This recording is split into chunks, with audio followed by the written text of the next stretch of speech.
بەناوی خوای بەخشندە و میهرەبان سڵاوتان لێبێت بینەران و بیسەرانی ئازوو خۆشەویست خۆشحاڵین لە بەرنامەی کینوی پەیامی ڕۆژ لەگەڵ هاوکارم شوان هاتین و خزمەتتان دەخوازین کە لە هەر جێگەیەگەن ئاسوودە و کامەران و بەختەوەر بن. ئەمڕۆژ کۆمەڵێک بورگە و بابەت و زانیاریمان بۆ ئامادەکردوون کە دەخوازین تا کۆتایی بینەرمان بۆی کە سوودمەند لە تەواوی بابەتەکانی ئەمڕۆمان. زۆر سپاس زانیار بەناوی خوای گەورە و میهرەبان ئایزان سڵاوتان لێبێ ئاسوودە و کامەران و بەختەوەر بن. لە شاری سلێمانی دڵنیام لە زۆربەی شارەکان پلەکانی سەرما زۆر دابەزی و پلەکانی گەرما زۆر ساردە. هیوادارین تەندروست باش من دوور بن لە هەموو دەرد و بەڵایەک. ئەمڕۆژ بە هاوکاری هاوکارانمان لە پەیام لە پرۆگرامی پەیامی ڕۆژ هەوڵ دەدەین ڕووماڵی ئەو کەمپینی دەستگای خێرخوازی بەخشین بە هاوکاری کەناڵی ئاسمانی پەیام بۆ زیان لێکەوتوانی لافاوەکەی دوو هەفتە لەمەوبەری شاری هەولێر کەوا دەستگای خێرخوازی بەخشین وەکو دەستگایەکی خێرخوازی لە هەرێمی کوردستان هەمیشە لە تنگانە و چەڵەمەکاندا بەدەم لێ قەوماوان و فەقیر و هەژارانەوە بووە. ئەمڕۆ ئەو کۆمەک و دارایی و هاوکاریانی کەوا کۆیان کردوێتەوە لە خلالی ڕۆژی ڕابردووی کەمپینەکەیان ڕاستەوخۆ ئەمڕۆ دەستگای خێرخوازی بەخشین دەچێتە شوێنی لافاوەکە و هەروەها نێوماڵەکان و لای کەسوکار و کەسانێک کەوا زیان لێکەوتوو بوون وەروەها قوربانیان داوە بۆ ئەو کۆمەک و هاوکاریانیان ڕاستەوخۆ پێ بگەێنن. ئێمەش لێرەوە ئەو ڕوونکردنەوە و هەروەها هاودیمەنەکانتان بۆ دەگوازینەوە. بەڵازان دەست پێک دەچینە لای گۆڕانکاریەکانی کەشوهەوا بزانین ئەمڕۆ لەکانی گەرماچ گۆڕانکارێکی بەسەردات و ڕیارە باران ببارێت یا بەفر ببارە پێکەوە بینەری کەشوهەوا دەبین.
سڵاوتان لێبێ ئایزان. وەکو پێشتریش ئاماژەمان پێکرد دەستگای خێرخوازی بەخشین وەکو یەکێک لە دەستگا خێرخوازیەکان لە باشووری کوردستان سەر بە کۆمەڵی دادگەری لە کار و چالاکیەکانی لە سنووری کوردستان و هەندێک جاریش لە دەرەوە هاوکاریەکان دەگەینێتە لایەنێکەوە پێویست بێت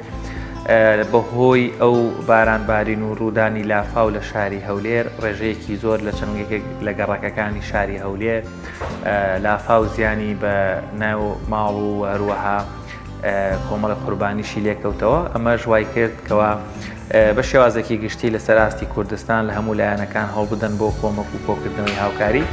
دەستگای خێرخوازی بەخشینیش کەمپینێکی ڕاگەیان بۆ کۆکردنەوەی هاوکاری بۆ زیان لێکەوتوان بە هاوکاری کەناڵی ئاسمانی پەیام دیارە کەمپینەکە دەڕۆژی خایاند. ئەمڕۆ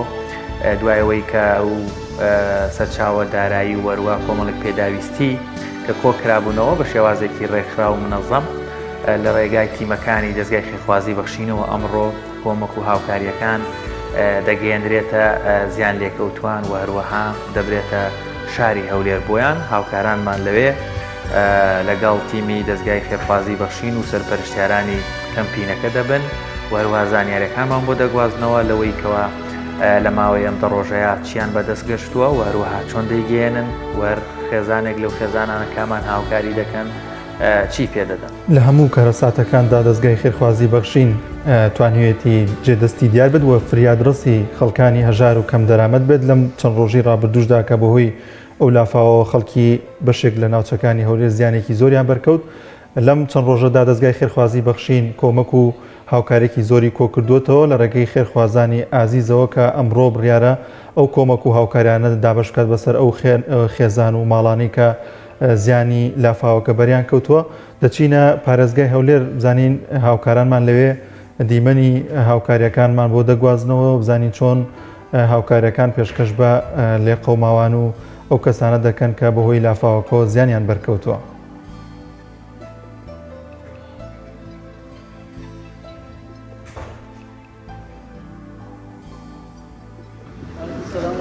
بەناوی خوای بەخشندەی مەهرەبان بینەرانی بەڕێز و خۆشەویستی کەناڵی ئاسمانی پەیام سڵاوی خواتان لەبێ و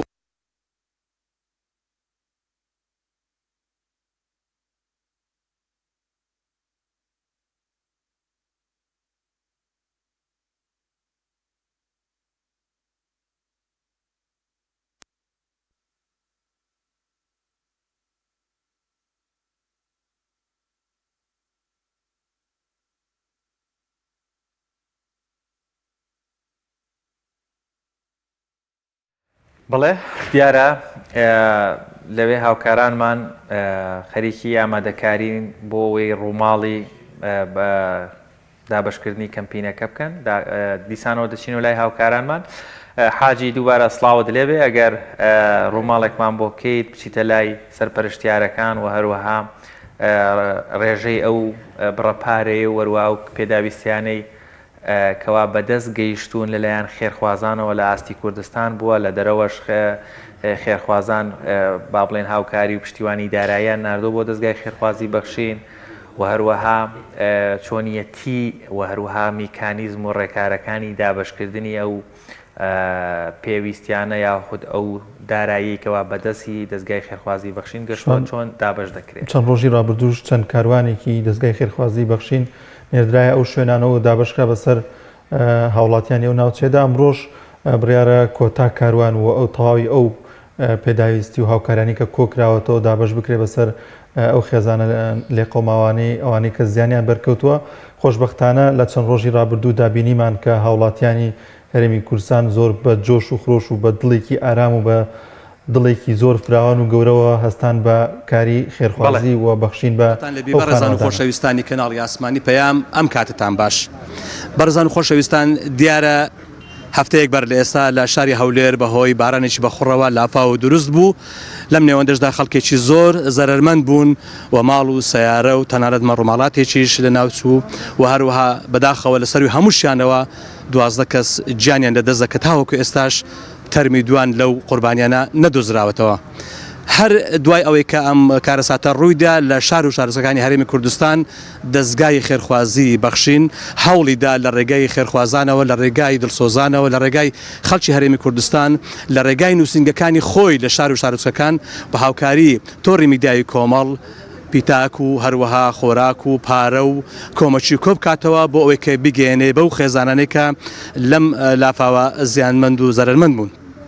دیارە سوپاس بەخوای گەورە خەڵکێکی زۆر و بە شێوەیەکی جوان بە ڕێکوپێکی هەوڵیاندا کە پیتاک و کۆمەک و هاوکاری و یارمەتەکانیان بگەێن کەناڵی ئاسمانی پەیام و لە ڕێگای بەرنامەی بەخشین و هەروەها دەستگای خێرخوازی بەخشین تاوەکو بگەێنرێتە ئەو خەڵکە لێ قەوماوە. دیارە ئەمڕۆ ئەوەی کە بە چاوی خۆشتان دەیبینن ئێستا ئەم ئۆتۆمبیلانێک کە لە چواردەوری من وەستاون ئامادەن بۆ ئەوەی کە لە گەڕەکانی سەرکارێز و خوشتەپە و دارەت و دوای کاتێکی چەند کاتێکی تر دیارە دەیبەن دابەشی دەکەن لەوێ بەسەر 400 ماڵدا. دیارە پارێکە بای ئەوەندەیەکە دەتوانن بیدەن بە 400 ماڵ هەر ماڵی 400,000 و جگە لە نەوت جگە لە ڕایەخ جگە لە دۆشک و لە بەتانی و لە پێداویستی و لە سەبەتەی خۆراک ئەمە هەمووی ئامادەکراوە بۆ ئەوەی کەوا ئەم 400 ماڵە سوودمەند بن. پشتیوان بەخوای گەورە ئەوەندەی بکرێت لە داهاتوشدا هەوڵ دەدرێت کە یارمەتی کۆ بکرێتەوە بۆ ئەوەی کە بتوانن زۆرترین هاوکاری بگەینە زۆرترین ئەو خەڵکە لێ قەوماوە. گومان لەوەدانیە کە دەستگای خێرخوازی بەخشین کە سەرەتا لە 15 2009 وەکو بەرنامەیەک لە کەناڵی ئاسمانی پەیام دەرکەوت، دوجار بەهۆی ئەوەی کە خێرخوازان لە شار و شارەکانی هەرێمی کوردستان و لە دەروی کوردستان هەمیشە هاوکار بوونە بۆ ئەوەی کە ئەم بەرنامەیە ڕێچکەی خۆی بگرێ و ئەم بەرنامەیە بە شێوازێک بتوانێت خزمەتی خەڵکی هەژار و کەم دەرامەت بکە. ئەوەی کە ئێستا کە ڕوونە و تا ئێستا دیارە زیاتر لە 25 ملیار دینار لە ڕێگەی کەناڵی ئاسمانی پەیام و دەستگای خێرخوازی بەخشین لە 2009 تا ئێستا کە کۆکراوەتەوە. بەم بڕەپارەیەش دیارە هەمووی هاوکاری کە نەخۆش و هەروەها پەککەوتە و دبێ دایک و باوک و هەروەها دروستکردنی خانوو، هەروەها نەشتەرگەری بۆ نەخۆشەکان و ئەمانە دیارە ئەم پارەیە سرف کراوە لەو بابەتەدا. بەبیرتان دێنمەوە هەمیشە هەوڵ دەین کە بەبیرمان بێتەوە کە ئایا دەستگای خێرخوازی بەخشین و کەناڵی ئاسمانی پەیام لە هەموو ڕوودا و کارەساتەکاندا لە هەموو ناخۆشیەکانی بەسەر ئەم میلەتەدا هاتووە هاوکار بووینەوە و هەوڵیان داوە کە لە معانات و لە ئێش و ژانی ئەم خەڵکە کەم بکەنەوە. بیرتان دێنمەوە کە دیارە خەڵکێکی زۆر ینی زیاد لە ملیۆن خەس ئاوارەی هەرێمی کوردستان بوو لە ناوەڕاستی عراق و لە منتیقەی ڕۆژئاوای عراق لە ئەنبار و لە سەلاحەدین و لە شار و شارۆچکەکانی تر بەهۆی ئەو بارودۆخە ئەمنیانە ئەو کارەساتانی کە بەسەر عێراقدا هات. عەفوەن دیارە کەناڵی ئاسمانی پەیام و هەروەها دەستگای خێرخوازی بەخشین ئەو کاتەش ئەگە بیرتان بێتن ئاوا بەم شێوەیە کۆمەچێکی زۆری کۆکردەوە لە خێرخوازان لە خواپێداوان لەو کەسانێک کە هەمیشە هەوڵ دەدەن لەو ماڵێک کە خوا پێداون بەشی هەژارانی لێ بدەن و هاوکاری و کۆمەچێکی زۆر کۆکراوە و ئەو کاتە دابشکرا بەسەر ئەو ئاوارانی کە لە خوار و لە ناوەڕاستی عراقەوە هاتبوون. بیرتان دێنمەوە کاتێک کە کارەساتێک بەسەر شنگالدا هات و کەناڵی ئاسمانی پەیام و هەروەها دەستگای خێرخوازی بەخشین بەبێ جیاوازی ئاینی بەبێ جیاوازی نەتەوەیی بەبێ جیاوازی ئەم بابەتانە هەڵسا بە کۆکردنەوەی کۆمەک لە هاوڵاتیان و لە خۆشەویستانی خەڵکی هەرێمی کوردستان لە خواپێداوان دیارە هەروەها ئەو کاتەش هاوکاری ئێزیدەکان و هەروەها لە قەوماوانی ئەو بابەتەی کرد. بەبیرتان دێنمەوە ئاوارەکانی سووریا کاتێک کە هاتنە هەرێمی کوردستان دیسان جارێکی تر دەستگای خێرخوازی بەخشین و کەناڵی ئاسمانی پەیام هەوڵێکی زۆریاندا و وە کۆمەک و پیتاکێکی زۆریان کۆ کردەوە و دابەشیان کرد بەسەر ئەم ئاوارانەدا. دیارە دەستگای خێرخوازی بەخشین لە دروستبوونیەوە وەکو ئاماژەم پێ کرد لە 15 2009 تاوەکو ئێستا کە من لێرە وەستاوم قسە دەکەم ساڵانە بەبەردەوام لە کاتی قوربانیکردنە هەوڵی داوە کە زۆرترین قوربانی بکە و ئەویش ئەوەیە کە ئەو خەڵکانی ویستویانە قوربانیکەن لە ڕێی کەناڵی ئاسمانی پەیام و هەروەها دەستگای خێرخوازی بەخشین قوربانیەکانیان هێناوە و لە دەستگای خێرخوازی بەخشین بە جوانترین شێوە قوربانیەکانیان بۆ ئەنجام درراوە و گەیاندراوە بە خەڵکی هەژار و کەم دەرامەت. لە ڕێگای کەناڵی ئاسمانی پەیام و دەستگای خێرخوازی بەخشین چەندین 160 زیاتر خانوو دروستکراوە بە بڕی 8 ملیار تا ئێستاکە بۆ هەژاران و کەم دەرامەتان و خەڵکێکی زۆر ئەوەی کە لەم کەناڵی ئاسمانی پەیام و یاخود لەو دەستگای خێرخوازی بەخشینە کە هەوڵ دراوە کار ئاسانی بۆ کراوە بۆ ئەوی کە بچێت لە دەروی کوردستان نەشتەرگەری بۆ بکرێ و هەروەها قوتابیانێکی زۆر لە کاتی پێویستیدا هاوکاری کراون خەڵکێکی زۆری بێدایک و باوک هاوکاری کراوە. ئێستاش ئەوەی کە دەیبینن ئەمە هاوکاری خێرخوازانی کوردستانە لە شار و شارۆچکانی کوردستان بۆ لێ قەوماوانی یاخود ئەوانەی کە لە چەند ڕۆژی ڕابردوو بەداخەوە زەرمەند و زیانمەند بوون بەهۆی ئەو لافاوەی کە لە شاری هەولێر ڕوویدا. دیارە ئێستاش ئەم کۆمەک و ئەم هاوکاریانە ئامادەیە وەکو ئاماژەم پێ کرد دیارە 400 ماڵ ئێستا ئەمڕۆ 400 ماڵ هاوکاری دەکرێت. ئەم 400 ماڵە هەریەکەی 400,000 دیناری دەدرێتێ و هەروەها دۆشەک و بەتانی و نەوت و ڕایەخی ناوماڵ و سەلەی خۆراک و چەند پێداویستێکی تر. بۆیە بەڕاستی بەخشین زۆر گرنگە. هەمیشە و هەموو کات بەخشین کە خەڵکانێکی خواپێدا و خەڵکانێکی لەوانەیە ئەوەندە زۆریشیان نییە بەڵام هەمیشە دڵیان فراوانە سینجیان فراوانە هەمیشە سەرخی تەبیعات بوونە هەمیشە هەوڵیان داوە لەو بڕەپارە کەمێک کە خۆیان هەیەە خەڵکێکی سوودی لێ ببینێ. بۆیە بەڕاستی ئەوەی کە جێگای سەربەرزیە ئەوەی کە جێگای خۆشحاڵیە ئەمەیە کە ئەرسە دەیبینین ئەم هەموو پیتاک و هاوکاری و کۆمەکەی کە کۆکراوەتەوە بۆ ئەو لێ قەوماوانەی کە لە لافاوەکە بوون. بەرزان خۆشەویستان شاری هەولێر دیارە لە دێر زەمانەوە بەناوبانگە و مەشهورە بەوەی کە هەمیشە هەوڵی داوە هاوکار بێ دەستبار بێ هەروەها ئەگەر هەڵەبجەیەکان کە دەستەخوشی هەولێرە کە لە ڕابردوو هاتنە هەولێر و بەهۆی کارەساتی چێمیا باران و ئەو کارەساتانی کە لە سەردەستی ڕژێمی بەعسا بەسەریان داهات هاتن لێرە لە بەحرکە و لە گرجۆتیار بوون و شاری هەولێر هەموو هاوکاری کردن بۆیە ئەمڕۆژ دەستەخوشەکەی هەولێر هەڵەبجەی خۆشەویست هاوکاری کۆ کردێتەوە نردووە بۆ هەولێر و بۆ لێ قەوماوانی ئەم لافاوە شار و شارۆچکەکانی تر هەروەها لە کەلارەوە بیگرێت تا دەگاتە ڕاپەڕین و تا دەگاتە قەڵاتزێ و تا دەگاتە پێنجوێن و هەموو ئەو شار و شارۆچکانە و چەمچەماڵ و گەرمیان و هەمویان بەڕاستی کە دەبینین ئەمڕۆ لە خەمی هەولێردان لە خەمی خەڵکی هەولێردان هەروەکو هەولێر لە خەمی ئەواندا بووە بادینان بە هەمان شێوە لە زاخۆوە تا بیرە تاوەکو دەگاتە ئاکرێ تا دەگاتە سۆران و حاجی ئۆمەران و تا دەگاتە ئەم شار و شارۆچکانی تری کوردستان هەر هەمویان دەبینین ئەمڕۆ بەداخەوەکە لەم کارەساتانە کە جێگای دڵتوندیە جێگای دڵگرانیە دەبینین خەڵکێکی زۆریش هەیە بەڕاستی بەداخەوە ئاگای لەو بابەتە نییە و هیچ گوێی پێنادا بەڵام لەو سەری کوردستان بۆ ئەم سەری کوردستان الحەمدوللا خەڵکێکی زۆریش هەیە کە دەبینین ئامادەیە پیتاک و هاوکاری کۆ بکاتەوە بۆ لێ قەوماوانی شاری هەولێر ئەم کارەساتەی کە لە حەفتەی ئەم مانگە لە ڕۆژی جومعە ڕوویدا بەداخەوە هەرچەندە ئێرە باس لە باسی ئەوە نییە کە بۆچی ڕوویدا لەبەرچی ڕوویدا ئەمە بابەتێکی ترە دەکرێت لە شوێنێکی تر باسی بکرێ بەڵام ئەوەی گرنگە ئەوەیە کە لەم کارەساتە زیاد لە 2000 ماڵ 2000 خێزان زەرمەند بوون و ماڵەکانیان ژێرئاو بوو و زیاد لە 800 سیارە ژێرئاو کەوت و هەروەها مەڕ و ماڵات لە سەروی هەر هەمووشیانەوە بەداخەوە کە 12 گیان تیادا چوو بەداخەوە ئەو مناڵە دەمانگەیە یاخود ئەو شوانش هەتا ئێستاکە تەرمەکانیشان نەدۆزراوەتەوە خوای گەورە ئاسانکاری بکە بۆ ئەوەی کە تەرمەکانیان بدۆزرێتەوە بەڕێزان و خۆشەویستان هاوکاریەکانی کەناڵی ئاسمانی پەیام و دەستگای خێرخوازی بەخشین ئەوەیە کە هەر هیچ نەبێ ئەگەر نەشتوانین ئێمە ئەم هاوکاریە بگەینە هەموو ئەو زیان لێکەوتوانە بەڵام دەتوانین 400 ماڵ دڵخۆش بکەین بەوەی کە وەکو پارە هەر ماڵە و 400,000 دیناری پێ ببەخشرێ و هەروەها لە مەسلەی نەوت و هەروەها بەتانی و دۆشک و سەلەی خۆراک و پێداویستی تر و ڕایەخی ناوماڵ و چونکە خۆتان دەزانن بە حەقەت ئەوانەی کە ئاو چۆتە ناوماڵەکانیان زیانمەند بوون زەرەرمەند بوون یعنی بە شێوازێک مەترێک زیاتر ئاو چۆتە ماڵەکانیان هەموو ئەو پێداویستیانیان کە هەبووە لە ماڵەوە هەر هەمووی بەکەلک نەماوە سکەلوپەلی کارەباییە کە سوتاوە بیرم نەچێت کە بە هەمان شێوە سۆپاشی تێدایە و نەوتیش و ڕایەخیش و دۆشک و بەتانی و سەلەی خۆراک و هەروەها وەکوتم هەر ماڵە و 400,000 دیناریشی پێ دەبەخشرێ وەکو ئێوە بەردەوام بووینە هەمیشە وەکو ئێوە هەمیشە و هاوکار بووینە بۆ دەستگای خێرخوازی بەخشین و هەوڵتان داوە کە هەمیشە لە خزمەتی خەڵکی لە قەوماودا بن من تەنها هەر سەرە قەڵمێک ئەگەر بەبیرتان بێنمەوە وەکو ئەوەی کە دەستگای خێرخوازی بەخشین کە وەکو ئاماژەم پێکرد لە 15 نۆی 2009 سەرەتا وەکو بەرنامەی بەخشین لە کەناڵی ئاسمانی پەیام دەستی پێکرد بەڵام دوجار بەهۆی ئەوەی کە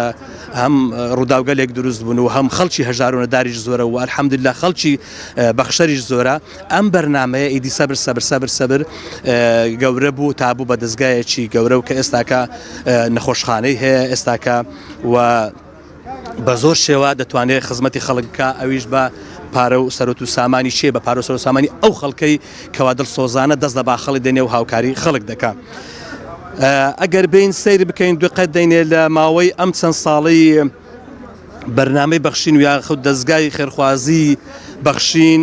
هاوکاری 4530 منداڵی بێباوک بە بڕی 536 ملیۆن دینار هاوکاری کردوون لە درێژەی تەمەنی خۆیدا دیارە دەستگای خێرخوازی بەخشین لە درێژەی کار و چالێکیەکانی بە هاوکاری ئێوەی بەڕێز و خۆشەویست هاوکاری 17,380 نەخۆشی کردووە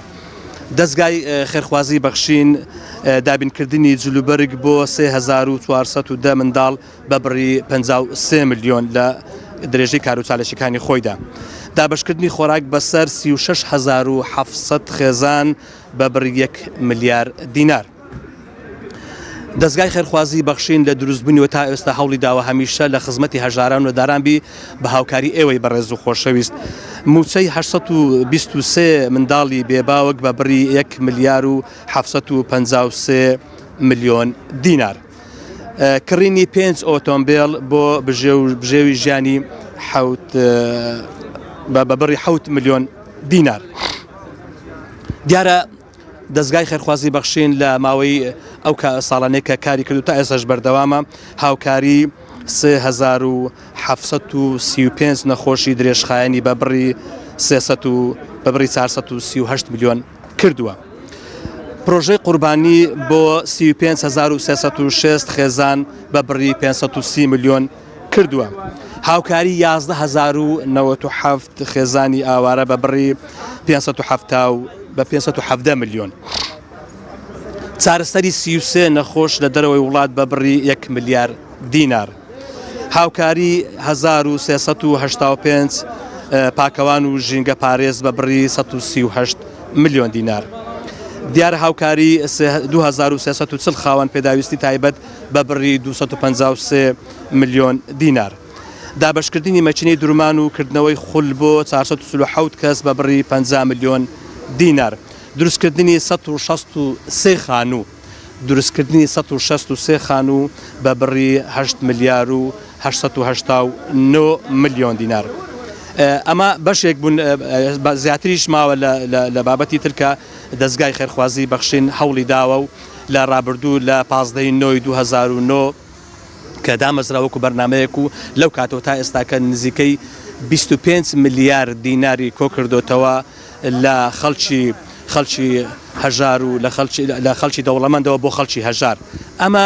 جێی دەستخۆشیە ئەمە جێی دڵخۆشیە بەڕاستی یعنی کارەساتە کە لە وڵاتێکە ئێمە سەرخان و ژێرخانی ئەم وڵاتە خێر و بەرەکەت و نەوت و داهاتە بەڵام خەڵکمان ئاوا بێ بەو شێوەیە کە پیتاچی بۆ کۆکەیەوە و هەروەها هاوکاری بکرێت لەلایەن دەوڵەمەندەکانەوە خەڵک هەژار بێت لە وڵاتە. جێگای دەستخۆشیە بەڕاستی دەستگای خێرخوازی بەخشین بەبێ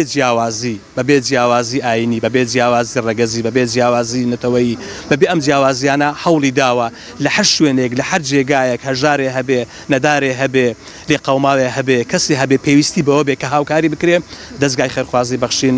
هیچ دوودڵی نەکردووە و هاوکاری کردن و ئەویش وەکو وتمان بە هاوکاری ئێوەی بەڕێز و خۆشەویست چ لە ناوە خۆی کوردستان و چ لە دەرەوەی کوردستان ئەمە بەڕاستی ئەمە چۆن دەڵێت دڵخۆشیەکە بۆی کە تا ئێستاکە خێر بەم وڵاتەوە ماوە خێر بە خەڵکی خێرخواوە ماوە خێر بۆ کەسانە ماوە کە بەڕاستی باخەڵیان گەرمەوە داهاتیان هەیە و هاوکارن بۆ ئەو کەسانێکەوە نەدار و بێ دەرامەتن. بۆیە هەمیشە ئەوەمان لە یاد بێ ئەگەر ئێمە تێربین و ئێمە پارەدار بین و ئێمە هەمە هەبوون بین دەبێ بزانین کە خەڵکیشیش هەیە کە نەدار و نەبوون و هەروەها بێ دەرامەتە. بۆیە هاوکاری ئەو کەسانی کە خاوەن داهاتن و بۆ ئەو کەسانی کە داهاتییان نییە و وەکەم دەرامەتن بەڕاستی ئەمە هەم ڕزامەندی خوای پەروەردگارە و هەمیش بەڕاستی دڵخۆشیە بۆ ئەم خێزانانە. بەبیرتان دێنمەوە هەر ئەوەی کە ئەمڕۆکە ئەم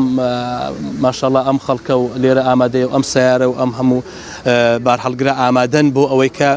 ئەو کۆمەک و هاوکارانەی کە لە چەند ڕۆژی ڕابردوو کۆکراوەتەوە بۆ ئەو خەڵکە زیانمەندانەی کە لە حەفتەی ئەم مانگا بەهۆی لافاوە لە شاری هەولێر زەرێریان پێکەوت ئەوەیە کە ئێستا ئامادەیە و دەبن لە دارەتوو سەرکارێز و قوشتەپە دابەشی دەکەنە سەر 400 خێزان هەر خێزانی 400,000 جگە لە 400,000 پارە وشکا ئەوجا بە هەمان شێوە نەوت و سۆپا و سەلەی خۆراک و هەروەها ڕایەخ و دۆشک و بەتانی بەسەر ئەم 400 خێزانەدا دابەش دەکرێت بۆ ئەوەی کە هەر هیچ نەبێت لەو معانەتە لەو ناخۆشیە کە بەسەریاندا هات سووک بێ بەسەریاندا. ئەمەش جێگای دەستخۆشی وەکو ئاماژەم پێ کرد بۆ ئەو خەڵکە خواپێداوی کە لە شار و شارۆچکەکانی هەرێمی کوردستان بە دڵفراوانیەوە و بە دڵسۆزیەوە هاوکاریەکانیان گەیاندە دەستگای خێرخوازی بەخشین بۆی تاوەکو لە ڕێی تۆڕی میدیایی کۆمەڵەوە و لە ڕێگای ئەم خەڵکە درسۆزەی کەوا لەم بەرنمەیە و یاخود دەم دەستگایە کار دەکەن شەو ڕۆژیان خستۆتە سەریەکە بۆ ئەوەی کە ئەم هاوکاریانەی کە هەیە بیگەێنە ئەم خەڵکە لێ قەوماوە. بەڵێ بەڕێزان و خۆشەویستان ئێستا من دەچمە لای بەڕێز کاک شێخ فەخرەدین سەرۆکی دەستگای بەخشین. سلام علیکم کاک شێخجیان. سلام ورحمة الله. کاک شێخ ئەوەی کە دەبینی ئێستا کە ئۆتۆمبیلێکی زۆر وەستاوە لێرە و هەر هەمووشی هاوکاریە بۆ ئەو خەڵکە لێ قەوماوە چۆنە و بە چ شێوەیەک ئەمە ئامەتان ڕێخستووە؟ بەناوی خۆی بەخشندەی میهرەبان، پێشەکی زۆر سپاسی هەموو ئەو خێرخوازانە ئەکەم کە لە ماوەی هەفتەیەکی کەمپینی دەستگای خێرخوازی بەخشینە هاوکار بوون لەگەڵمانە، هەم بە پارە هەم بە پێداویستی ناوماڵ کە هاوکار و دەستبار بوون لەگەڵ برا خوشکەکانیان لە زیان لێکەوتوانی لافاوەکەی هەفتەی ڕابردووی شاری خۆشەویستی هەولێر. خوا پاداشتی خێریان باتەوە، زۆر لیان مەمنونین و زۆر سپاسیانەکەین هاوکارەکانیان ئەگەر لە ڕێگەی ئێمەوە بێ، یان خۆیان هاوکاری زیان لێکەوتوانیان کردبێ،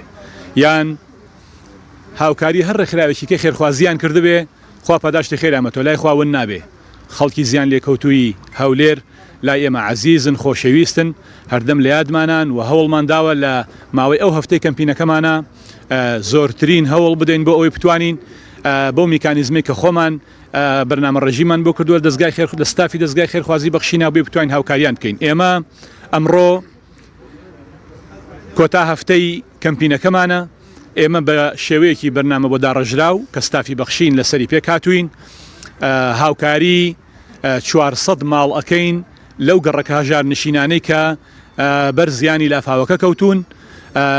میکانیزمی دابشکردنەکە ئێمەش ڕاستەوە خۆچینە ناویان لە نزیکە و لە خزمەتیان نابین کە هاوکاریەکەی ئێمە بە شێوەیەکی گشتی لە 200 ملیۆن دینارە خۆی ئەبینێتەوە. ئێمە بۆ هەر ماڵێک لەو ماڵانی کە زیان لێکەوتون بۆ میکانیزمی کە دامان ناوە لەو گەڕەکانەیە ئەو چەند گەڕێکی هەژار نشینە هەر ماڵێک 400,000 پارێ دەینێ، لەگەڵ پێداویستی ناوماڵ شتی نوێ ئەیان دەینێ و لەگەڵ سەبەتەی خۆراکی ئەیان دەینێ کە خۆراکی هەفتەیەگە بێ بە شێوەیەکی گشتی. بۆیە ئێمە لە ئێستاوە بە پشتیوانی خۆی پەروەردگار ئەو هاوکاریانی کە خۆمان کڕیمان نوشتی نوێ و تازن ئێستا لە بار هەڵگرەکانە هەن و ئەو هاوکاریانی کە لەلایەن خێرخوازانەوە هاتووە لە بار هەڵگرەکانە هەن، ڕاستەوخۆ ئێمە دەست بە دابشکردنی ئەم پێداویستیانە ئەکەین بە ئەو ماڵە هەژار نشینانە و داواکارین لە خوای گەورە تۆفیقمان بە وامان کردبێ کە دادگەریەک لە دابشکردنیە لە ڕەچاوکردنی ماڵە هەژارەکانە بە ئەنجام بگەێنین و خوای گەورە لە هەموو لایەکی قبولکە و لە خێرەونانیشی قبولکە ئینشاءالله. چی بەو خەڵکە دڵێکا بۆ شێوەی هاوکاریەکانیان هێناوە بۆی کە لە ڕێگای دەستگای خێرخوازی بەخشینەوە بیدەن بە خەڵک؟ ئێمە چەند جار دووبارەیەکەم و سپاسیانەکەم و هەردەم ئەو دووبارەکەینەوە. دەستگای خێرخوازی بەخشین پشت بەخوا ئەو دەستگایە دەبێت کە هەردەم جێگەی متمانی هاوڵاتیانی کوردستان بێ، هەردەم جێگای متمانەی خێرخوازان بێ. تەوەقوعەکەی لە ماوەی ڕابردووی ئەو هەفتەی کەمپینەکەمانە خەڵکانێکی وا ڕویان تێکردوین کە لە دوور لە نزیک نە بە فکری ئێمە خۆن نە بە ئایدیا و شتێکی ئێمە خۆن هاتوواڵە ئێمە متمانەی زۆرمان بە ئێوە هەیە. لە ڕابردووە ئێوە دەستێکی ئەمین بن و ئێستا بە ئەمینتان نەزانین، بۆیە ئامادەین هاوکاری دارایی یان کەلوپەلی پێداویستی ماڵ بە ئێوە بگەێنین. بۆ ئێمە تاجێکی گەورەیە بە هاوڵاتیانی کوردستانی شەڵێنەوە دەستگای خێرخوازی بەخشین هەردەم لە پێشەنگی متمانە و پێشەنگی خزمەتکاری مێنێتەوە لەگەڵ هاوڵاتیانی زیان لێکەوتو فەقیر و هەژاری ئەم وڵاتەیە. کاک مامۆستامەلاری هەم لە ستافی دەستگای خێرخوازی بەخشین مامۆستا دەمەوێت ئەوە پرسم گرنگی خۆ چۆن دەڵێ هاوکاریکردن لە ئیسلامدا پێغەمبەری خوا صلی الله علیه و سلم چۆن باسی ئەوەی کردووە کە کاتێک کە خەڵکێک لێی دەقەومێ یاخود نەدار و هەژارە و لەولاوە خەڵکێکی بەڕاستی چۆن دەی خوا پێدا و هاوکاریان دەکەن. بەڵێ بسم الله الرحمن الرحیم دەستخۆشیتان لێ یەکەم دیارە ئێمە صاحبی دینێکین کە لەم دینەی ئێمەیە وا سەیری بەشەرەکرێ کە کاینێکی ئیجتیماعیە واتە کەس ناتوانێت بەتەنیا بژی کە بە یەکەوە ژیایت پێویستیت بە یەکتری ئەبێ چ لە خۆشیدا چ لە ناخۆشیدا. ئێستا کە کەیسێک هاتووەتە پێشەوە مۆزوعێک هاتووەتە پێشەوە مۆزوعی ناخۆشیە موسیبەتێکە کارەساتێکە کە ئەوە لە لای ئێمە و لە ڕوئیای دینی ئێمە و عەقیدە و بیرروی باوەڕی ئێمەیە وتعاونوا على البر والتقوى کە ئەمە ئەمری خوای پەروەردگارە و پێغەمبەری خوا صلی الله عليه وسلم ئەفەرمێت الله في عون العبد ما دام العبد في عون أخيه. خوای پەروەردگار لە پشتی بەندەکانیەتی مادام هەتاوەکو ئەوان بە ئەندازی ئەوەی لە پشتی براکانیان بن کە کۆمەک و یارمەتیان بکەن. وەکو ئەم خاکە ئێمە خەڵکی شوێنێکین، خەڵکی وڵاتێکین، هاو زمانین، هاو دینین، تەنانەت ئەگەر هاوزمان و هاودینیشمانتیانە بێ بەو لەوەیە قاسمی مشتەرەکمانەی لەگەڵ ئەو خەڵکەیە کە خەڵکی ئەم نیشتیمانین خەڵکی ئەم وڵاتین لە هەر قڕنەیەکی ئەم وڵاتەیە لە هەر سوچێکی ئەم نیشتیمانەیە خوانە خوازە ئەگەر کارەساتێک ڕوودا گەر ناخۆشیەک ڕوودا ئەوە یەکەم وەزیفەی سەرشانمانەوەکو دین دووهەمی ژۆک وەزیفەیەکی ئینسانی کە بەدەم هەموو خەڵکێکەوە بچین کە سوپاس بۆ خوای گەورە ئەمە یەکەم جارمان نییە و بەتوان بڵێم دەهەم جاریشمان نییە و کۆتاجاریشمان نابێت لە هەموو کەیسەکانی ترا لە هەموو موسیبەت و ئاوارەبوونەکانی خەڵکی سووریا و خەڵکی جنوبی عێراق و خەڵکی خۆمان لە هەموو کارەساتەکانە ئێمە بەشدار بوون بە ئەندازەی حەجمی خۆمان و بە ئەندازەی توانای خۆمان ئەمڕۆژ ئەم خەڵکی کە لێرە ئەم بیدرێ کۆبووەتەوە هەمووی خۆبەخشە هیچی بە پارە نەهاتوە هیچی بەکرێ نەهاتوە هەمووی لە منتەڵەقی دین و عەقیدە و بیر و باوەڕ و ناحیەی ئینسانی خۆیەوە هاتووە کە دەستبار بووە کە هەر برایەک هەر چەند برایەک سواری سیارەیەک بێ بەو پەڕی لە خۆبردنەوە لەگەڵمانە کار بکەوە دەستبار بێ لە دابەشکردنی ئەو یارمەتیانەیە کە ئێمە ئەمڕۆ دابەشەکەین بۆ شوێنانەیە کەوا زیان لێکەوتون و دووبارە و دەبارەی ئەەکەینەوە تەسلیە و سەرخۆشیشمان بۆ هەموو ئەو بنەماڵانی کەوا قوربانیان نالەم مەوزوعەیە و دڵیان قرچەی لێوە هات بە لە دەستدانی ئەزیزەکانیان و دوعای خێری شەکەین کە خوای پەروەردگار هەموو زیان لێکەوتوەکان بە باشترین و بە چاکترین شێوە تاویز بکاتەوە قەرەبوو بکاتەوە ئینشاءالله. سپاس کاک مسعب خۆشناو بەرپرسی نووسینگەی دەستگای خێرخوازی بەخشین هەروەستافی بەخشین من دەمەی ئەوە لە بەڕێستان پرسم ئێوە چیتان کردووە و لە شوێ دابەشی دەکەن و چۆن تەرتیبتان کردووە و ئایا چەند گەڕەکە و کەی چۆنە مەسحێکتان کردووە ناو نووسینەکانتان کردووە؟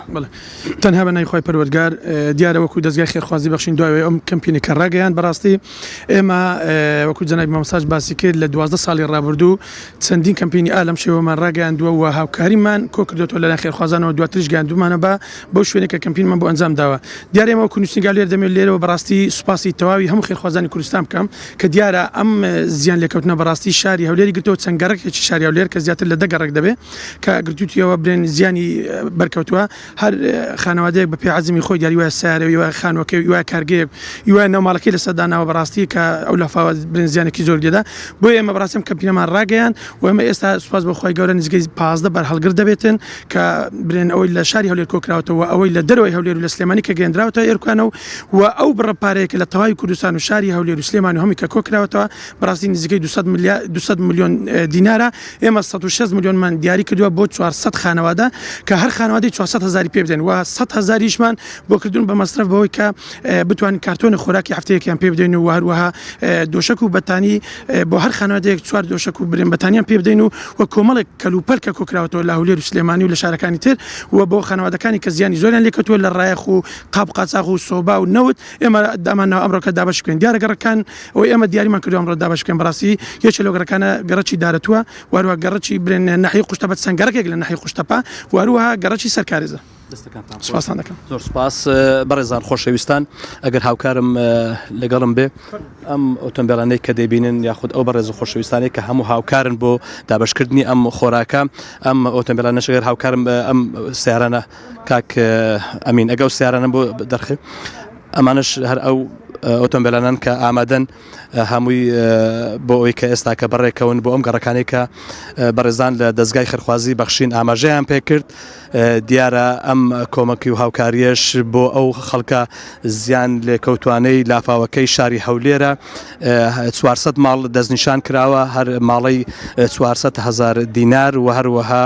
پێداویستی ناوماڵ لە ڕایەخ و لە دۆشک و لە بەتانی و هەروەها سەلەیەکی خۆراک و لەگەڵ سۆپا و نەوت و ئەو بابەتانش لە حقەتدا پێداویستیە بۆ ئەو خەڵکەی کە زیانی بەرکەوتووە لەبەر ئەوەی کە ئەو خەڵکانی کە لە لافاوەکەدا زیانیان بەرکەوت پێداویستیان بەم بابەتانە هەیە بۆیە دەستگای خێرخوازی بەخشین بە هاوکاری تۆڕی میدیایی کۆمەڵ و کەناڵ ئەسمانی پەیام بەتایبەت دیارە ئەم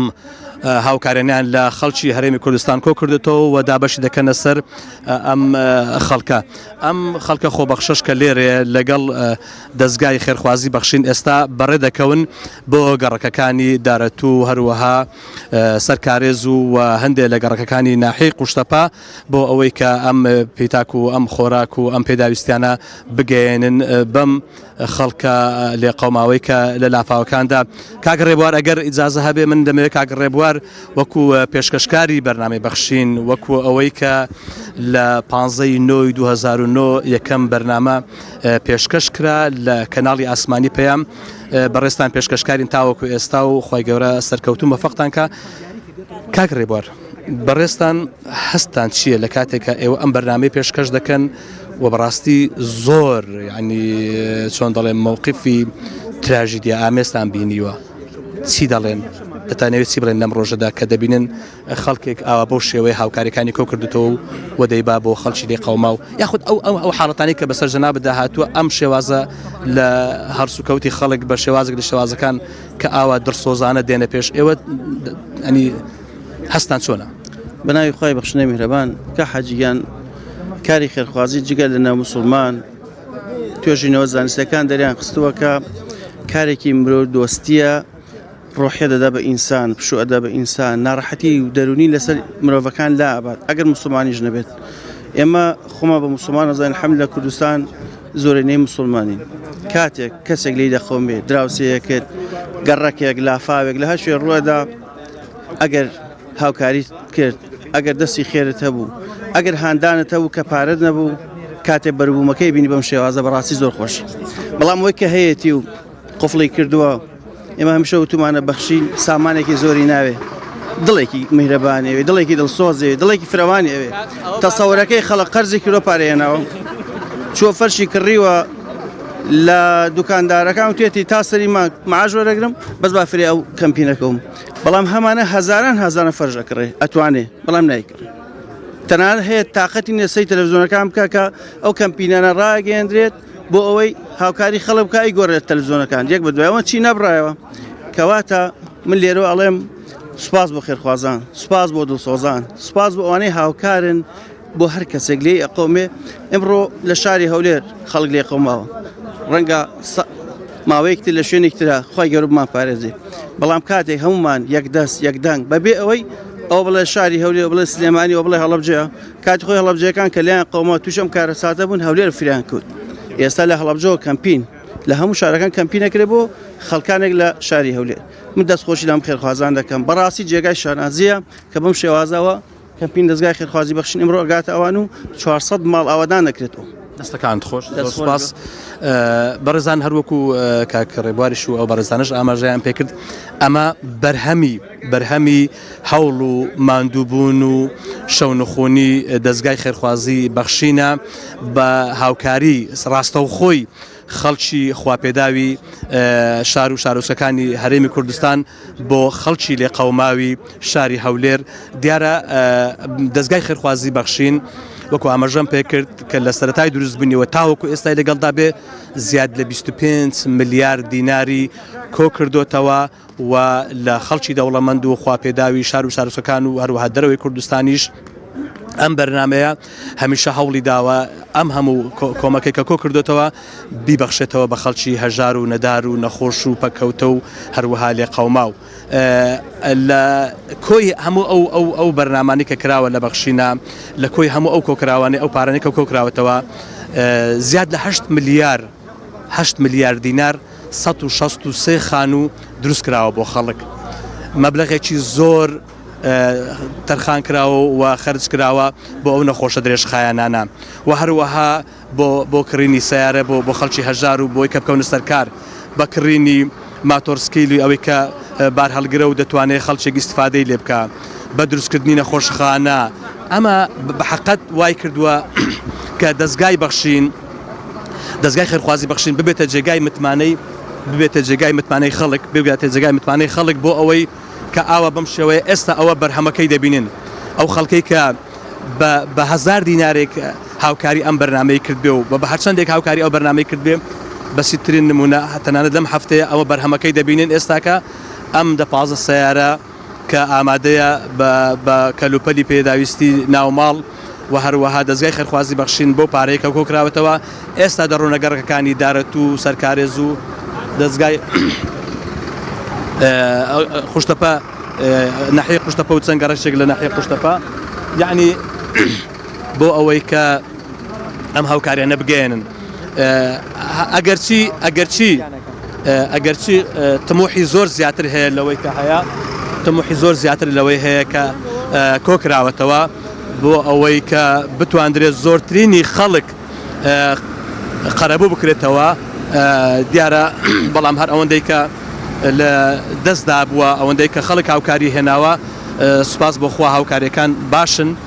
و کەم نییە بتانی کە تۆ 400 ماڵ هاوکاری بکەی لە ڕێگای دەستگایەکی وەکو خێرخوازی بەخشین و وەکو تۆڕی میدیایی کۆمەڵ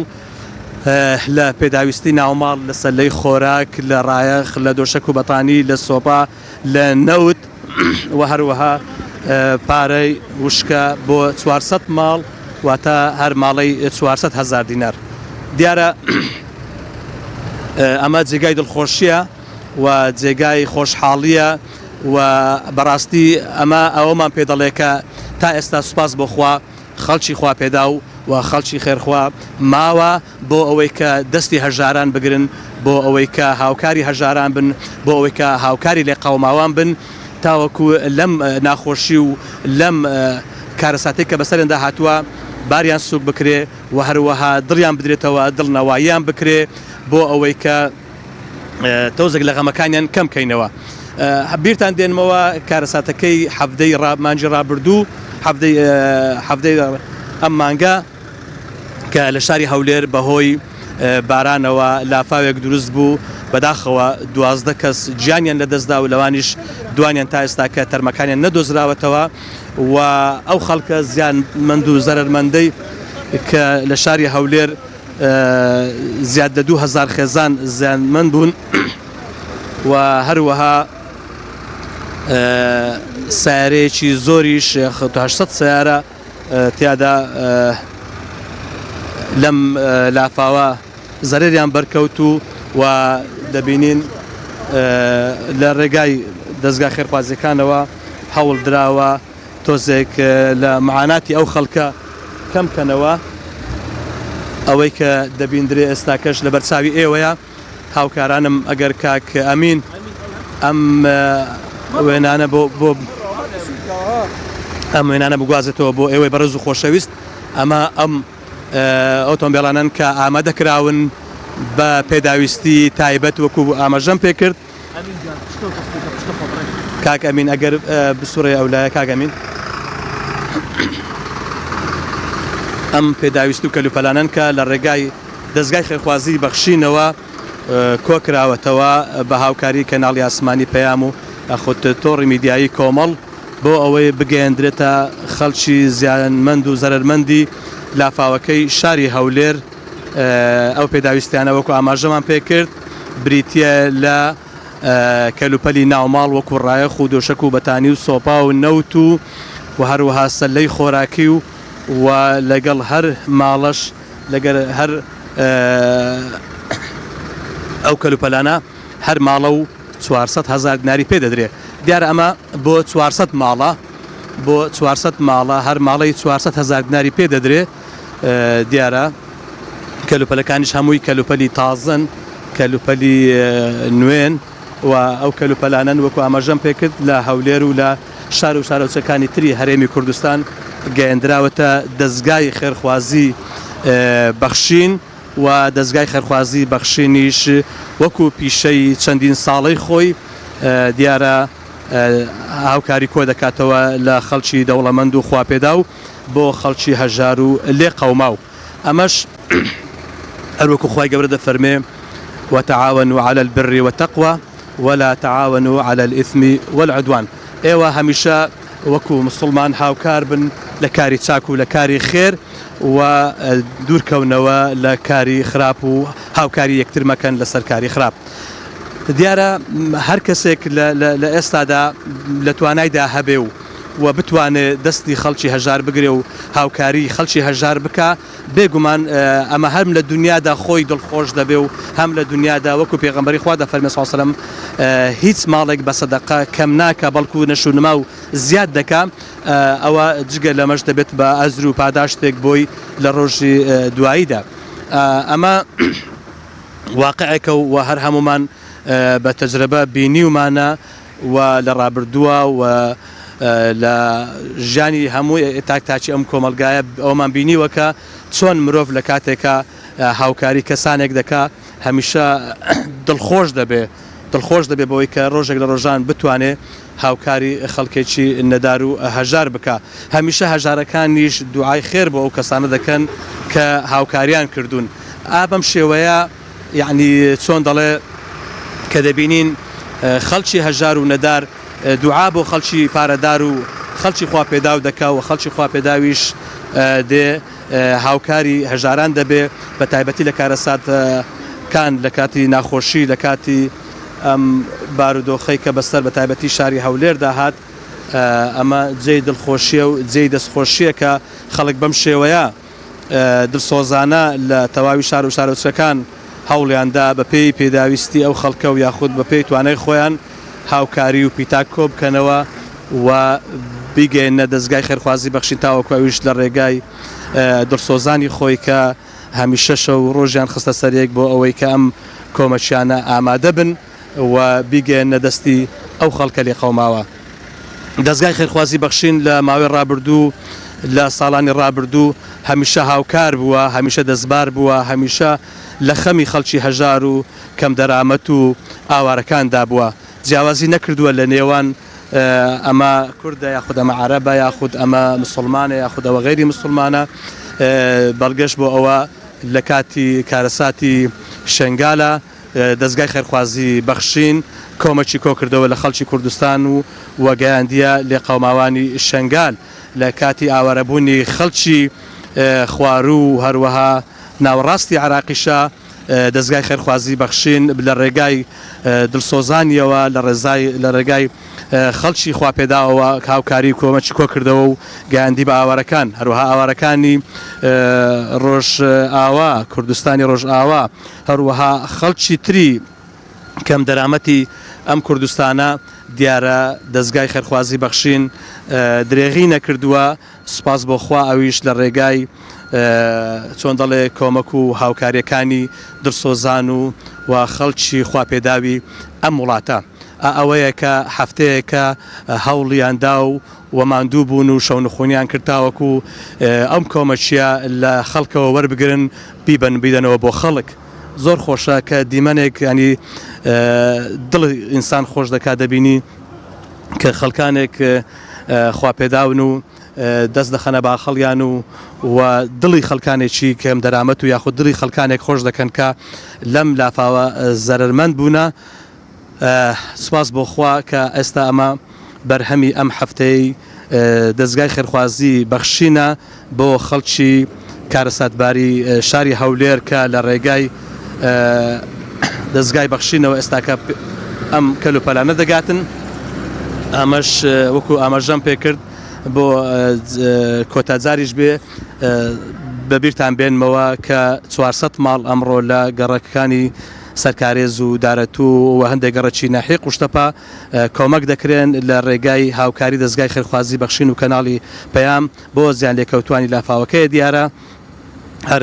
400 ماڵ دەستنیشان کراوە ئەو 400 ماڵە هەر ماڵە و 400,000 دینار و هەروەها پێداویستی ناوماڵ وەکو ڕایەخ و دۆشەک و بەتانی و نەوت و هەروەها سۆپا و سەلەی خۆراک ئەمە ئەگەرچی لە واقعدا ناتوانێت چۆن دەڵێت برینی ئەم خەڵکە ساڕێژ بکە بەڵام زۆر چاچیشە لە ئێستادا کە خەڵکێک بتوانن بەم شێوەیە هاوکاری ئامادە بکەن و بیگەێنە دەستی ئەم خەڵکە و لەم زستانە و لەم سەرمایەدا ئەم ماڵە سارد و سوڕیان کە بەهۆی لافاوەکانەوە بۆ گەرم بکەنەوە و هەر هیچ نەبێ بای هەفتەیەک خواردنیان بۆ ئامادە بکەن و ئەو بابڕەپارەی کە دەیان درێتێ وەکو پێداویستی خۆیان پێی چارەسەر بکەن و هەروەها دڵخۆش بن بەڕێزان و خۆشەویستان ئەوەی کە بینیتان تا ئێرە ئەمە ئەو هاوکاریان نەبوو کە لە ماوەی هەفتەی ڕابردووە کۆکرانەوە و ئێستا کە دەگەیەندرێ بە خەڵکی هەژار و نەدار و لێقەوماوی لافاوەکەی شاری هەولێر من تا ئێرە لەگەڵ ئێوە بووم و هیوادارم متوانی بم زانیاریەکتان بدەمێ سەبارەت بەو هاوکاریانەی کەوە لە ڕێگای دەستگای خێرخوازی بەخشین و تۆڕی میدیای کۆمەڵەوە لە شار و شارۆچکانی هەرێمی کوردستان و دەرەوەی کوردستان کۆکرانەوە بۆ ئەوەی کە بگەندرێ بە زیان لێکەوتوانی ئەم لافاوە. خوای پەروەردگار پشت و پەنای هەموو لایەک بێ و کوردستان هەر ئاوەدان بێ و دوور بێ لە هەموو دەرد و بەڵایەک.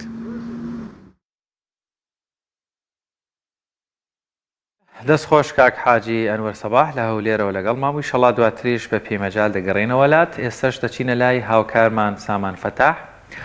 ماوەیەک لەمەوە بەر هەواڵێکی ناخۆشمان بڵاو کردەوە کەەوە ئاوی کانێکی مزگەوتی گەورەی خوڕماڵ بەهۆی وشکە ساڵی و کەمی بارانبارینەوە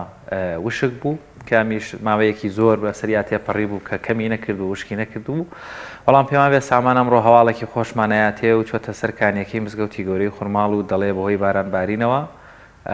یان یەکێک لە کانیەکان پێم وا بێ لەوێ دڵنیانیم. بەرحاڵ هەواڵێکی خۆشە. سامان سڵاوت لێبێ، لە چه شوێنێکی بە دیاری کراوی ئەو شوێنە کوێیە؟ هیچ زانیارێکی خۆشت لایە دەربارەی ئاوی ژێرزەوی و تەقینی کانیەکانی ناوچەکە؟ بەڵێ شوان سڵاوتان لێبێت. سڵاو لە بینەرانی کەناڵی ئاسمانی پایان بێ. دیارە من ئێستا لە ناحیەی خوڕماڵم و ئەمەوێت زانیاریەکان دەربارەی بارانبارین و کەشوەوە بخەمەڕوو. لە ماوەی 24 کاتژمێری ڕابردوودا لە هەڵەبجە 5 میلیم باران باری وە کە تاکو ئێستا ئەم ساڵ 122 میلیم باران باریەوە تا ئەم بەروارە 125 میلیم باران باریوە کە چەند میلیمێکی تر ڕێژەی بارانبارین هاوتا دەبێتەوە بە ساڵی پار. لە ناحی خوورماڵ 116 میلیم تاکو ئێستا باران باریوە، هاوشەوی ساڵی پار کە تاکۆم بەروارە 116 میلیم باران باری بوو. ئەوەی کە جێگەی دڵخۆشیە لە شارەدەی تەوێڵەیە کە 186 میلیم باران باریوە، جیاواز لە ساڵی ڕابردوو کە نزیکەی 160 میلیم باران باری بوو کە ڕێژەکە زیاترە و ڕێژەی بارانبارین لە شارەدەی تەوێڵە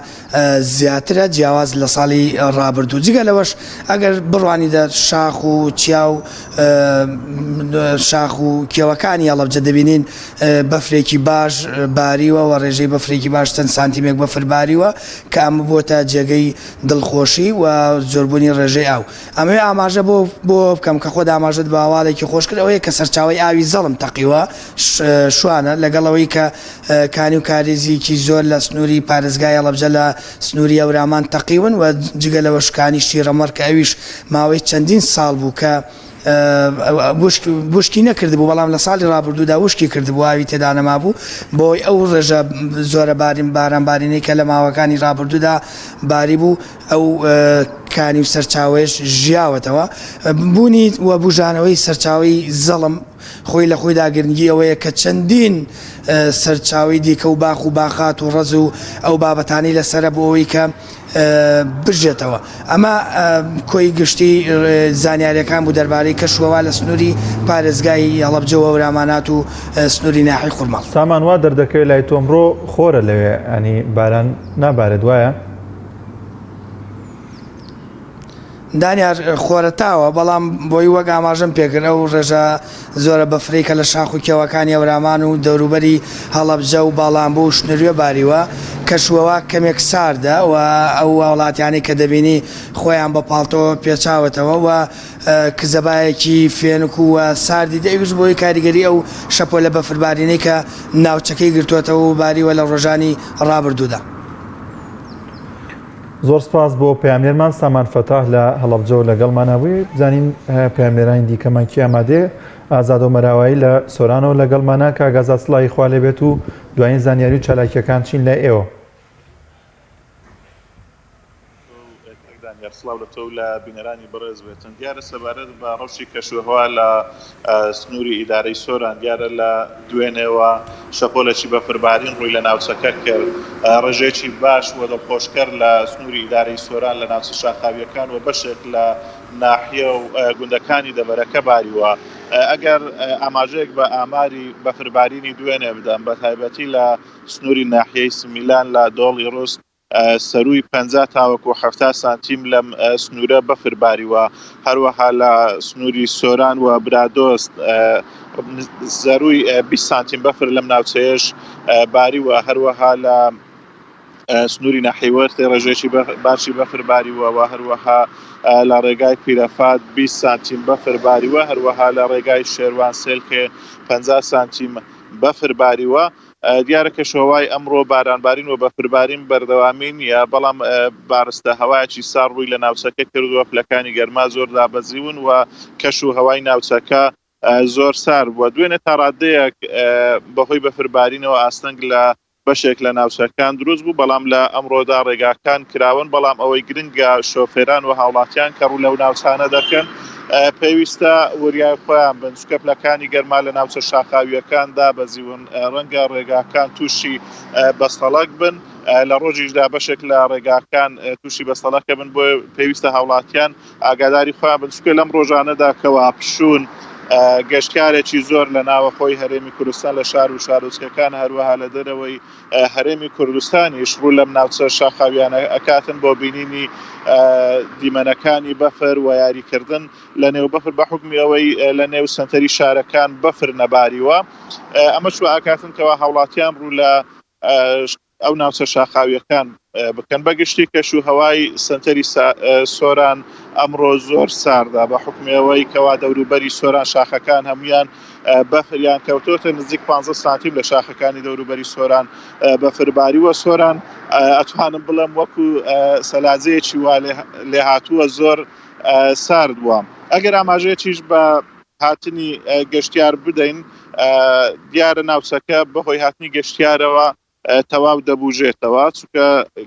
بڵێن گەشتیاری زستانە لە ئەمڕۆوە لە سەرجەم شارەکان ڕوو لە ناوچەکە ئەکەن ئەمە شو ئاکاتن ناوچە گەشتیاریەکان بژانەوەی باش بەخۆیەوە ببینن سەبارەت بە ڕێژەی بارانبارین لە سنتەری سۆران 6 ملیم باران باریوە لە 24 کاتژمێری ڕابردوو کۆی گشتی ئەو بارانێکەوە ئەم ساڵ لە سۆران باریوە 188.6 ملیمە بەراورد بە ساڵی ڕابردوو ڕێژەکە کەمترە پارتاوەکو ئەمڕۆ 248 ملیم باران باری بوو بەڵام خۆشبەختانە بارانبارینی ئەم ڕۆژانەی ڕابردوو و بەفربارین دڵخۆشکەرە بۆ هاوڵاتیان ئەتوانین بڵێن تاوەکو ئێستا بەپێی ئەو زانیاریانەی لە جوتیاران وەرمانگرتووە بارانبارینی ئەم ڕۆژانەوەی کردووە پەڵا بکەوێتن ئەمەش بۆ جوتیاران و بوژانەوەی کانیاوەکان و ڕووبارەکان مای دڵخۆشکەرە سەردەدا هاوڵاتیان بە شەنەوتیان وەرگرتووە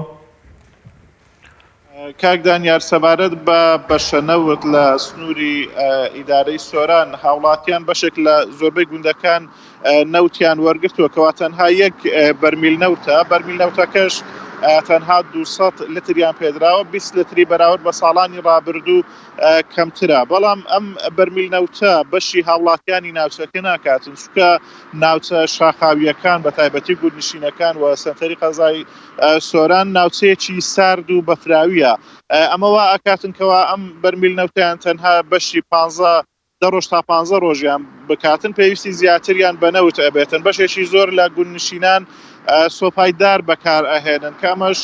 کاریگەریەکی زۆر خراپی ئەبێتن لەسەر ژینگەی ناوچەکە و ژینگەی ناوچەکە بەرەو لە ناوچوون ئەبێتن چونکە هاوڵاتیان بە ناچاری پەنا بۆ بڕینی دار ئەبن لە ناوچە شاخاویەکان خەمساردی حکوومەت وای کردووەکەوە هاوڵاتیان پەنا بۆ بڕینی دار ببن زۆر سپاس بۆ پەیامنێرمان ئازاد ئۆمەراوایی لە سۆرانەوە لەگەڵماناویت بەڵێ ئەزان دەچینە لای زانیاریەکان لای ڕامیار بە شێوەی ئەز لایف لەگەڵمان کۆمەڵێک زانیاریمان بۆ دەگوازێتەوە بڵێ لەگەڵتان لەگەڵ ئێوە بینەر دەوێت بەڵە سڵاوی خواتان لێبێ بەیانیتان باش دیارە لە چەند ڕۆژی ڕابردوودا لە سنووری پارێزگای سلێمانی وە دەتوانین بڵین لە شار و شارۆچکەکان شەپۆلێکی باران و بەفر ڕووی لە شار و شارۆچکان کرد و بە تایبەتی ناوچە شاخاویەکان ڕێژەیەک بەفری لێباریت و هەروەها بارانبارین دەتوانین بڵێن ڕێژەیەکی باش لە نێو شار و دەرەوەی شار و ناوچە شاخاویەکانیش باری تا درنگانێکی شەوی ڕابردووش بارانبارین بەردەوامی هەبوو من ئێستا بەڕێز ئاسۆ کەمال بەڕێبەری کەشناسی سلێمانیم لەگەڵا لەسەر ڕێژەی بارانبارین لە ئەو چەند ڕۆژەی ڕابردوودا لە هەمان کاتدا ڕێژەی بەفربارین لە ناوچە شاخاویەکان بزانین چەندێ باریوە کاگاسۆ سڵاو لێبێت کە لە ڕێگەی تەلەفۆنەوە لەگەڵمای دەمێ ینی زانیاریەکانم پێ بڵێ لە چەند ڕۆژی ڕابردوو چەندێ بارانباری و لە ناوچە شاخاویەکان ئەگەر باسی بەفربارینیشمان بۆ بکەیت زۆر سپاس سڵاوتان دەبێت دیارە لە ماوەی ڕابردوودا بۆ کاریگەری ئەو زنجیرە نزمە پاڵە پسرانی کە ناوچەکە و هەرێمی کوردستانی گرتە بۆوانێ چەند شەپۆلێکی بارانبارین و بەفربارین زۆرێک لە ناوچەکانی گرتەوانێ کە بەخۆیەوانێ بڕی بارانبارین و بەفربارینیش لە ناوچە بەرزایی و شاخایەکان لە ماوەی 24 ساعتی ڕابردوودا لە سەرتەری پارێزگای سلێمانی بڕی 5.9 ملی باران داباریوە وە کۆی گشتی بارانبارین لە سەرتەری پارێزگای سلێمانی 105.8 ملیم باران داباریوە بەراورد بە ساڵی پارتان بەروارە 126.4 ملیم باران داباری وەکەش و هەوا بۆ ئەمڕۆ سبێنێ دیارە ئەمڕۆ ئاسمان نیمچە هەور دەبێ پاشان بۆ ساڵماڵ و بەڵە هەور دەگۆڕێت لە کاتەکانی عەسردا و لە بەیانیشدا ئاستی بینین نزم بوو بەهۆی بوونی کەم کە ئەویش دەرەنجامی شەیەکی زۆر لە هەواداوە نزمبوونەوەی پلەکانی گەرما بەڵام بە تێپەڕبوونی کات و بەرزبوونەوەی پلەکانی گەرما کاریگەری تەمیز کەم دەبێتەوانێ و جوڵە و ئاراسی بە بۆ ئەمڕۆ هێواش دەبێت بە ئاراسی باکووری ڕۆژهەڵات بۆ باشووری ڕۆژهەڵات پاشان بۆ باکووری ڕۆژاوا دەگۆڕێت بۆ پلەکانی گەرمان نزمە و سبەینێش ئاسمان ساماڵ و بەڵە هەور دەبێت و نزمترین پلەی گەرمی تۆمارکراوە ئەمڕۆ لە پارێزگای سلێمانی 3 پلە و بەرزترین پلەی گەرمی پێشبینی کراوە 9 پلە دەبێت. باشە پێشبینی بارانبارین لەم هەفتەیە دەکرێت کاگاسۆ ئەم هەفتەیەی کە ڕۆژی داهاتوودا کەشوهەوا تا ڕادێکەتوان بڵێن جێگیر ئەبێت زۆربەی کاتەکان ئاسمان ساماڵ و بەڵە هەور دەبێت لە ئەگەری هەر گۆڕانکارێکەوە بەشی پێشبینی بەڕێوەبەراتی گشتی بڵاوکراوەی خۆی دەبێت ئاگاداری هاوڵاتیان دەکاتەوە. سەبارەت بە بەفربارین کاگاسۆ لە ئەم هەفتەیە کە دێتەوە هیچ بەفربارینێک لە خشتەکاندا هەیە؟